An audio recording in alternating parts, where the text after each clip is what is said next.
बिस्मिल्लाहिर्रहमानिर्रहीम। लाखों करोड़ों दुरूदो सलाम मोहम्मद मुस्तफ़ा सल्लल्लाहु अलैहि वसल्लम और आले मोहम्मद पर। मैं हूं उमर दराज गोंदल। वो एक आम तौर पे मुहावरा या लफ्ज़ इस्तेमाल होता है, कहते हैं कि ये चीज़ किसी का सर लेगी, जिसका मतलब ये होता है कि ये किसी ना किसी को ज़रूर इसके किसी की कुर्बानी होगी या ज़रूर कोई अंजाम को पहुंचेगा। अब ये जो जजेस वाला मामला था, इसको दबाने की कोशिश की गई, जिसके बाद दबा नहीं है। मैं आपको ये बात बता दूं, ये जजेस वाला मामला किसी का सर लेगा। अब वो कौन है, कैसे लेगा, मुझे इस चीज का भी इल्म नहीं है, मैं आपको इतना ही बता सकता हूं। अब चूंकि पहली कामयाबी ये थी कि उस फैसले को बदलना जो आप इंक्वायरी कमीशन और हुकूमत के पास लेके गए थे, और उसको लेके क्या कहना कि उसको अदालत के सामने लगाना। अब अदालत के सामने लग गया है, अब उसमें सरप्राइजेस आना शुरू हो गए हैं। जाहिर है कि अब चीजें और तरह से होंगी। अब वो अदालत की डोमेन में चीजें आ गई हैं।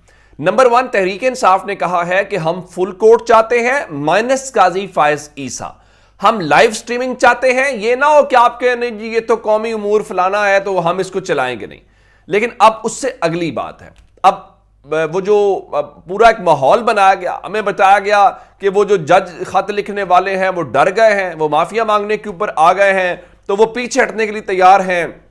फिर एक शोशा छोड़ा गया कि जनाब देखिए उसमें से 2 जजेस तो उनका हमने तो इसके ऊपर वो दस्तखत ही नहीं किए थे, तो ये तो हमारे जाली दस्तखत हैं। वो सारी स्टोरीज झूठ थी।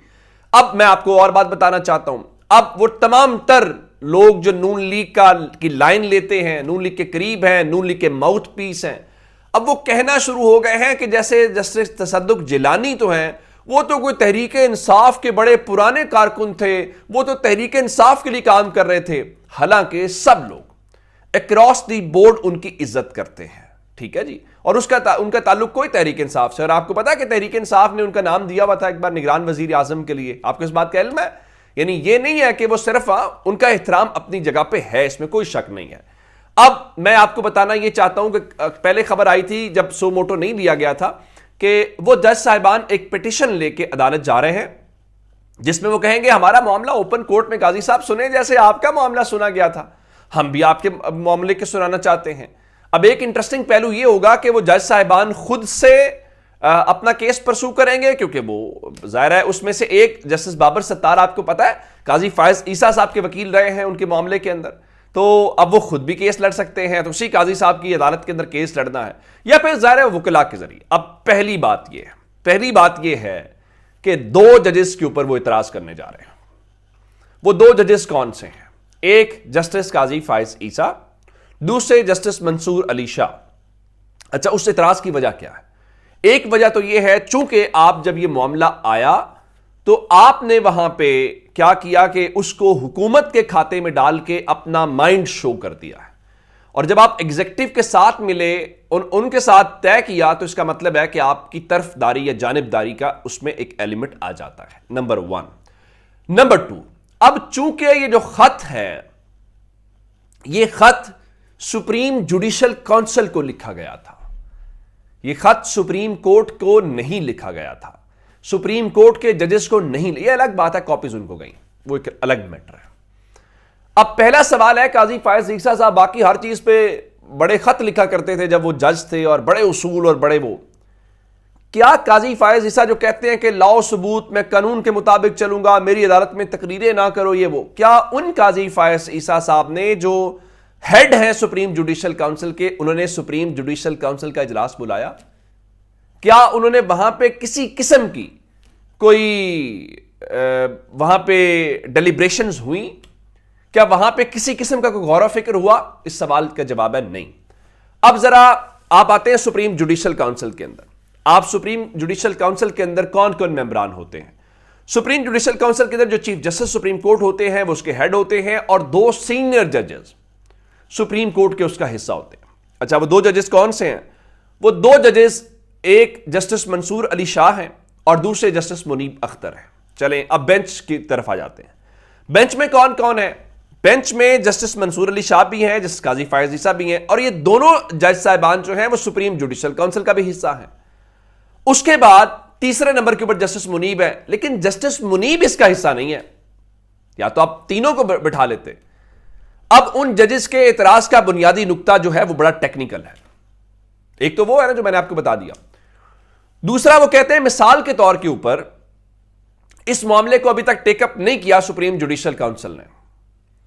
और अगर कल को वो यही फैसला कर लेते हैं, सुप्रीम जुडिशियल काउंसिल भेज देते हैं, हम एक लम्हे के लिए फर्ज कर लेते हैं, तो क्या यह बेहतर होगा कि सुप्रीम जुडिशियल काउंसिल जो है उसमें भी वही जजेस हों और इस बेंच में भी वही जजेस हों, यानी आप भी यहां केस सुने फिर वहां पे भी केस सुने? यह नहीं हो सकता। इसका मतलब है कि आपको बेंच से अपने आप को अलग करना पड़ेगा। अब यह बड़ा बुनियादी और कानूनी नुक्ता है। दूसरी तरफ जब एक और उसमें ट्विस्ट आएगा तो वो जाहिर है कि बड़ा अजीब सा मामला हो जाएगा। अब जब ये सारा मैटर आएगा तो उसके अंदर जो मुख्तलिफ बार्स एसोसिएशंस हैं, मिसाल के तौर पे जो वुकला की मुख्तलिफ तंजीमें हैं, वो भी इसका हिस्सा बनेगी इस केस के अंदर, और वो भी इतराज करेंगी काजी फायज ईसा साहब के ऊपर और जस्टिस मंसूर अली शाह साहब के ऊपर। तो अब वो जज साहिबान भी और बार्स भी और पॉलिटिकल पार्टीज अगर आती हैं, तहरीक इंसाफ आती है, तो वो भी करेगी। अब इसके बाद क्या किया जा रहा है?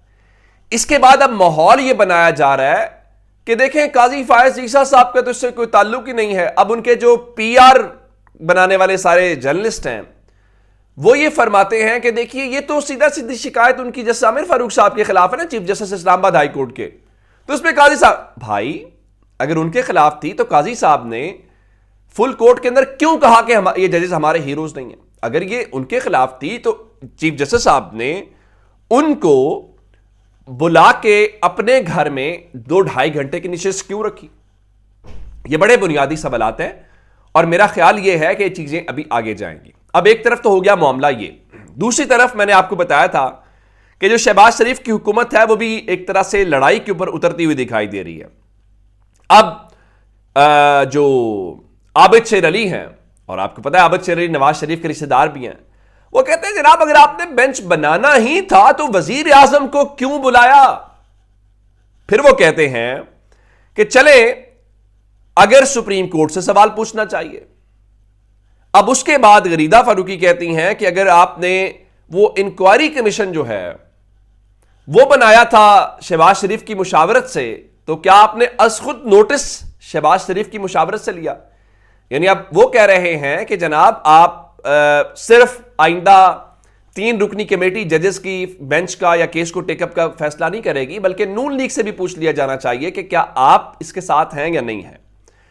अच्छा, अब अगली बात यह है कि असल में यह सारी खेल शुरू जो हुआ है, तो अब परेशानी है क्या? किसने किसके साथ प्ले किया है? आजम नजीर तारड़ ये कहते हैं कि जब मुलाकात हुई तो हमें यह बताया गया और यह तासुर आया कि फुल कोर्ट ने कुछ नामों पे गौर किया है और ये 2 से 3 नाम है जो हमें कहा गया आप इनके ऊपर गौर कर लें। अब इसमें एक चीज क्लियर होगी। नंबर 1, शहबाज शरीफ से मुलाकात की ख्वाहिश का इजहार वो कहते हैं जी काजी फायज ईसा ने किया था। दूसरा, वो कहते हैं कि हमें जो 2-3 नाम दिए गए वो उधर से आए। उनके मुताबिक आजम नजीर तारड़ साहब बैठे हुए थे जियो के शो में और उन्होंने कहा कि शहबाज शरीफ ने वहीं पे कहा कि ठीक है आपने जो नाम दिए हैं हम जो नंबर 1 नाम है उनके साथ कंसल्ट कर लेते हैं, और उनके मुताबिक नंबर 1 नाम जो है वो था तसद्दुक जिलानी का। अब इसके ऊपर बन गया, लेकिन दूसरी तरफ सूरत हाल यह है कि हुकूमत ने, हसनात मलिक साहब का दावा यह है कि हुकूमत ने तसद्दुक जिलानी साहब को भी यही बताया कि फुल कोर्ट ने आपका नाम दिया है। अच्छा, उसके बाद जब जिलानी साहब को पता चला कि फुल कोर्ट में तो उनका नाम ही नहीं लिया गया, यानी वहां यह बात नहीं हुई कि तसद्दुक जिलानी साहब इसके सरबराह होंगे, तो उन्होंने उसके बाद यह कहा कि ठीक है तसद्दुक जिलानी साहब ने कि आप वो जो full court meeting supreme court के जज साहिबान की हुई है मुझे उसके मिनट्स दे दें। आपको पता है कि जो ऑफिशियल मिनट्स होते हैं उसमें तय होता है कि क्या बात हुई है, किसने क्या कहा है, वो ऑफिशियल रिकॉर्ड के लिए होता है। तो जब उन्होंने ये नाम मांगे और फुल कोर्ट मीटिंग के मिनट्स मांगे तो उसके बाद उनको फुल कोर्ट मीटिंग के मिनट्स नहीं दिए गए। जब उन्हें फुल कोर्ट मीटिंग के मिनट्स नहीं दिए गए तो तसद्दुक जिलानी साहब को भी ये मालूम पड़ा या उनको भी ये लगा कि ये तो मेरे साथ वो गेम हो रही है। तो उन्होंने ये मुनासिब ये समझा कि मुझे इस तनाज़े के अंदर एक फरीक नहीं बनना चाहिए, और उसके बाद उन्होंने उनको लिखा और कहा कि वो आपसे जनाब गाइडेंस मांग रहे हैं, हिम्मत करें, उनको गाइडेंस दें। और टीओआर्स की भी उन्होंने बात कर दी। अब आजम नजीर तारड़ ये कहते हैं कि जी हमने उनको इत्मीनान में लिया था, हमने उनको टीओआर्स बताए थे, तो उन्होंने बस वो दबाव में आके जो भड़क और सड़क की सियासत है उसकी बुनियाद के ऊपर वो जरा पीछे हट गए हैं। अब इस हवाले से उन्होंने ये बात बताई कि हुकूमत ये कहती है नहीं जी, वो असल में ना 100 मोटों पर हैरान नहीं हुए, 100 मोटों से 1 घंटा कबल जो है वो तसद्दुक जिलानी के खत की खबर वजीर आजम हाउस आ चुकी थी। अच्छा, अगर खबर आ चुकी थी तो हुकूमत को कैसे ये हुआ? काजी साहब ने साथ खुद नोटिस ले लिया, क्या एक दूसरे को यहां पे बचाने की या फेस सेविंग की कोशिश की गई? अब उनके मुताबिक ये जो आजम नजीर तारड़ साहब है वो कहते हैं जी वो बड़े दिल गिरफ्ता हैं। वो क्यों दिल गिरफ्ता हैं? वो ये फरमाते हैं कि देखिए ना जी, वो जो फैसला हुआ था कमीशन वाला, तो हम तो बड़े खुश थे कि हमने बड़ी नई नीति से फैसला किया है। और ज़रा देखिए ना कि जो तमाम वकला की नुमाइंदे तंजीमें हैं वो कौन कौन सी हैं जी, सुप्रीम कोर्ट बार एसोसिएशन, उसमें कौन जीता हुआ है? उसमें आजम नजीर तारड़ का ग्रुप जो है इंडिपेंडेंट आसमा जहांगीर वाला। वैसे आसमा जहांगीर जिंदा होती ना तो कम से कम ये ना गंद करती जो कम से कम इंडिपेंडेंट ग्रुप इस वक्त कर रहा है। तो उन्होंने कहा जी देखे वो भी कह रहे थे बिल्कुल ठीक है। उसके बाद उनका देखा पाकिस्तान बार काउंसिल, उसके कौन जी फारूक नाइक फलां फलां, तो उन्होंने भी कहा था बिल्कुल फैसला ठीक है। तो फलां बार ने भी हमें कहा, तो हम तो बड़े खुश थे कि हमने बड़ा अच्छा फैसला किया है। ये बात नहीं है। आप ये बताइए कि आपके ग्रुप ने आपको सपोर्ट करने की कोशिश की और काजी फायज ईसा साहब को रेस्क्यू करने की कोशिश की, लेकिन अब बात बनी नहीं है। अब इस कहानी के अंदर चूंकि आज मंगल का दिन शुरू हो गया है, अब अगले 24 घंटे के बाद फुल कोर्ट तो बनेगी या नहीं बनेगी। अब तहरीक इंसाफ ने चूंकि मुतालबा किया, हो सकता है वो जैसा बान भी करें तो फुल कोर्ट मीटिंग तो हो सकती है। अब डर क्या है? डर यह है जी वो उससे नैरेटिव बनेगा। देखिए जी, तो क्या बाकी चीजों के ऊपर नैरेटिव नहीं बनता? क्या ये हकीकत नहीं है? क्या लोगों ने देखा नहीं है? जो होता है मसला ये है कि वो अब उससे डर लग रहा है। अब तसद्दुक जिलानी तो सुरखरू हो गए हैं इनकार करके, काजी फायज साहब फंस गए हैं। इसलिए कहते हैं कि दूसरों को कहना कि अगर आप हीट फील नहीं कर सकते या बर्दाश्त नहीं कर सकते, किचन से बाहर चले जाएं, खुद अमल करना मुश्किल है। अब अगले चंद दिनों में जरा सूरत हाल बहुत इंटरेस्टिंग होगी, उसको देखते जाए। अपना बहुत सारा ख्याल रखिएगा। खुदा हाफिज।